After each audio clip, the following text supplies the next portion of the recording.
ஒரு சின்ன கதை. ஒரு ஊருக்கு பெரிய முதலாளி, பணக்கார முதலாளி தொழில் தொடங்கிறதுக்காக வந்தார்.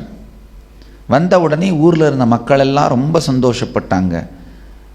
இவர் வந்து தொழில் தொடங்கி ஊரே வளமாக போகுதுன்னு. அவர் முதல்ல ஊர் முழுக்க சுவரொட்டி ஒட்டினார். நான் பாம்புகள் சார்ந்த ஒரு வியாபாரம் செய்ய போகிறேன், ஒரு பாம்பை பிடித்து வந்து கொடுத்தால் 1000 ரூபாய். மக்கள் கையில் கிடைத்த பாம்பெல்லாம், கண்ணில் பட்ட பாம்பையெல்லாம் பிடித்து கொண்டு வந்து கொடுத்து 1000 ரூபாய் பெற்று சென்றார்கள். ஒரு வாரம் கழித்து 2வது சுவரொட்டி ஒட்டினார். ஒரு பாம்புக்கு 2000 ரூபாய் அளிக்கின்றேன். மக்கள் கண்ணில் பட்டவைகளை மாத்திரமல்லாது தேடியெல்லாம் பிடித்து கொண்டு வந்து கொடுத்து பணம் பெற்று சென்றார்கள். 3வது வாரம் சுவரொட்டி ஒட்டினார். ஒரு பாம்புக்கு 5000 ரூபாய் கொடுக்கிறேன். மக்கள் சுற்றி இருக்கும் வயல்காடெல்லாம் துழாவி இருந்த பாம்பையெல்லாம் கொண்டு வந்தார்கள். இதற்கு மேல் சுற்றுப்புறங்களில் பாம்பல்ல, பாம்பு முட்டை கூட இல்லை. அடுத்த சுவரொட்டி அதிரடியாக வந்தது, பாம்புக்கு 10,000 என்று. உடனே மக்கள் சுற்றி இருந்த காடுமேடெல்லாம் திரிந்து வனம், காடு, ஆரண்யம் எனும் எந்த இடத்திலும் ஒரு பாம்பை விடாமல் கொண்டு வந்தார்கள். தமிழில் மட்டும்தான் காட்டுக்கு 3 வார்த்தை: வனம், காடு, ஆரண்யம். ரம்யமாக இருப்பதற்காக மனிதன் உருவாக்கியது ஆரண்யம். மனிதனாலோ வேறு யாரோலோ உருவாக்கப்படாமல் வனாந்தரமாக இருப்பது வனம். உருவாக்கினாலும் உருவாக்காவிட்டாலும் கட்டுப்படுத்த முடியாது அடர்ந்து கிடப்பது காடு.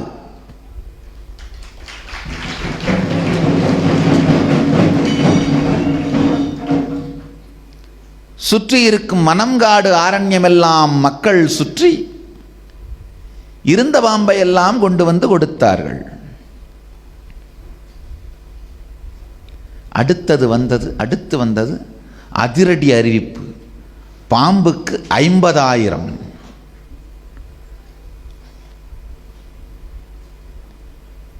சுவரொட்டி ஒட்டிவிட்டு 2 நாள் முக்கியமான வேலைக்காக வெளியூர் புறப்பட்டு சென்றார் முதலாளி. ஊர் மக்கள் எல்லாம் சொன்னார்கள், பாம்பே இல்லையே, இப்போ 50,000ன்னு சொல்லியிருக்காங்களே. சில பேர் தர்மி போல தனியாக புலம்பினார்கள், எனக்கில்லை எனக்கில்லை.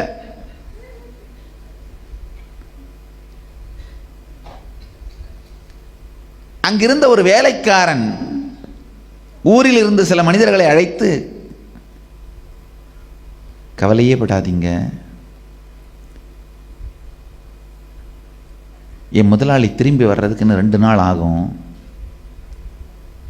அவர் பிடிச்சி வச்ச பாம்பெல்லாம் என்கிட்ட தான் இருக்குது, என் கண்ட்ரோலில் தான் இருக்குது, என் கட்டுப்பாட்டில் தான் இருக்குது.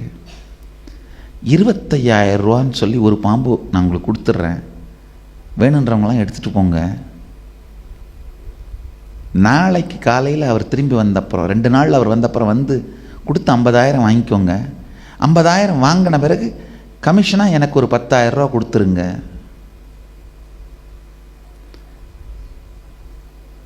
வீட்டில் இருந்த 5,000 பாம்பும் 1 மணி நேரத்தில் விற்று தீர்ந்தது.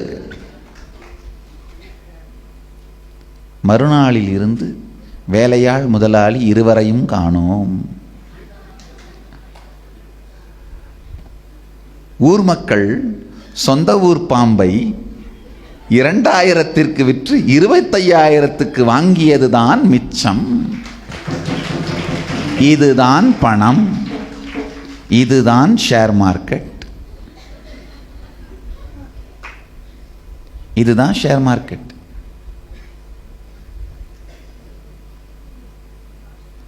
ஆழ்ந்து பார்த்தீர்களானால்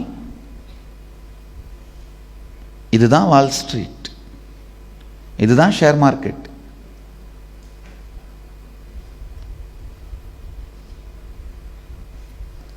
பொருளுக்கு மதிப்புண்டு என்று சொல்பவனும் மதிப்பில்லை என்று சொல்பவனும் உறவாடும் களவாளிகள்.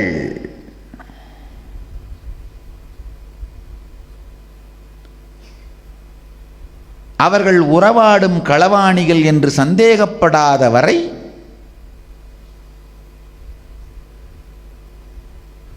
நாம் ஏமாற்றப்படுவோம்.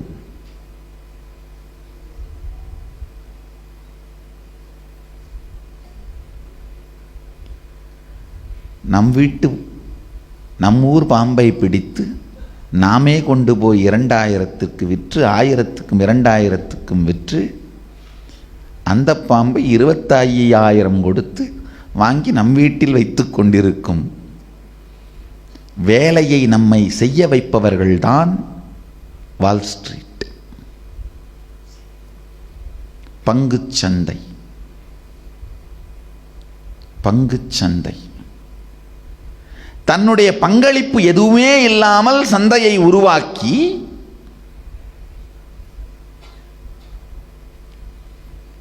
மக்களுக்கு எதையோ அவர்களிடம் வாங்கியது போலவும் கொடுத்தது போலவும் கற்பனையை உருவாக்கி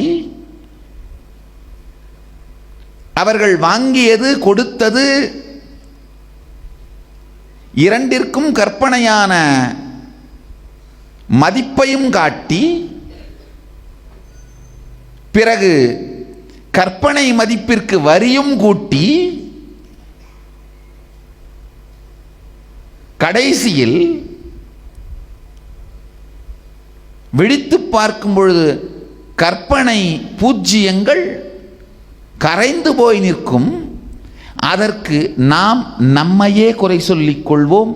வேறு யார் மீதும் குற்றம் சொல்லக்கூட தெரியாத நிலையில் நாம் இருப்போம். இதுக்கு பேர் தான் பங்குச்சந்தை, முதலாளித்துவ பங்குச்சந்தை.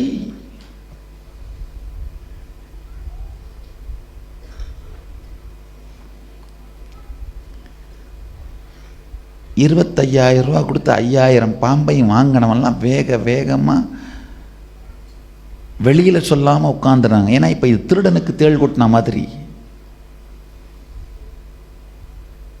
வாங்கினது முதலாளிக்கு தெரியாமல் அந்த மாதிரி வாங்கலாமா? தப்பு பண்ணதால தான் உனக்கு இந்த மாதிரி நஷ்டமாச்சு. ஏதாவது ஒரு காரணத்தை அவர்களே கற்பித்து கொண்டு கேள்வி கேட்காமல் இருக்கின்ற சூழலையும் உருவாக்கி, இதுதான் பங்குச்சந்தை வர்த்தகம்னு சொல்றது.